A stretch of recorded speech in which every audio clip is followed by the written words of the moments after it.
দেশের একমাত্র প্রবাল দ্বীপ সেন্ট মার্টিনের অপার সৌন্দর্যের টানে প্রতি বছর ছুটে যান হাজারো পর্যটক। চলতি পর্যটন মৌসুমে নভেম্বর থেকে দ্বীপটিতে পর্যটকদের যাতায়াতের অনুমতি দেওয়া হয়, তবে রাতে অবস্থানের অনুমতি না থাকায় যাত্রী সংকটের কারণে জাহাজ চলাচল করেনি। অবশেষে সোমবার সকালে কক্সবাজার শহরের নুনিয়ারছড়া জেটিঘাট থেকে যাত্রা করে পর্যটকবাহী জাহাজ। সকাল 7:30টার দিকে 465 পর্যটক নিয়ে সেন্ট মার্টিনের উদ্দেশ্যে ছেড়ে যায় জাহাজ এমভি কর্ণফুলী। আমরা অনেকদিন ধরে ওয়েট করতেছিলাম যে কবে খুলবে, কবে আসবো, কারণ এখানে তো খুবই এক্সাইটিং একটা জিনিস আছে। অনেকদিন পর যাওয়া হচ্ছে, আর এতদিন পরে সেন্ট মার্টিন খোলা হয়েছে, তো গিয়ে অনেক ভালো লাগবে।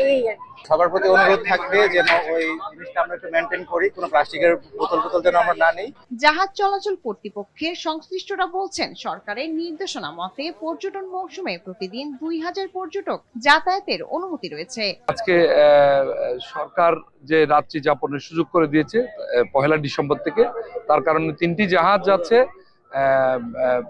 3টি জাহাজে প্রায় 1100 মতো পর্যটক নিয়ে যাচ্ছে। নতুন নিয়ম অনুযায়ী সেন্ট মার্টিনের ভ্রমণে এবার পর্যটকদের বাংলাদেশ ট্যুরিজম বোর্ডের অ্যাপের মাধ্যমে ট্রাভেল পাস নিতে হচ্ছে। ব্যবহার করা যাবে না নিষিদ্ধ পলিথিন ব্যাগ ও একবার ব্যবহারযোগ্য প্লাস্টিক পণ্য। এখানে 2000 বেশি যাচ্ছে কিনা এটা স্ক্যান করার জন্য পর্যটন মন্ত্রণালয়ের দায়িত্বটা দেওয়া হয়েছে এবং সেই অনুযায়ী আমরা সকাল থেকে কাজ করতেছি। টিকিট কিউআর কোড যাচাই করে আমরা করতেছি। আমরা আশা করি যে পর্যটকদের সেন্ট মার্টিন যাতায়াত নির্বিঘ্ন হবে এবং আনন্দঘন হবে। আর পর্যটকদের নিরাপত্তা ও হয়রানি রোধে সার্বিক ব্যবস্থার কথা জানিয়েছে টুরিস্ট পুলিশ। এখানে নিরাপত্তার কোনো ঘাটতি নেই। টুরিস্ট পুলিশ আমাদের এই ঘাটেও আছে এবং আমাদের জাহাজেও আছে, এবং টুরিস্ট পুলিশ কিন্তু ওই পারেও আছে। সেন্ট মার্টিন থাকবে একটা টিমও আছে।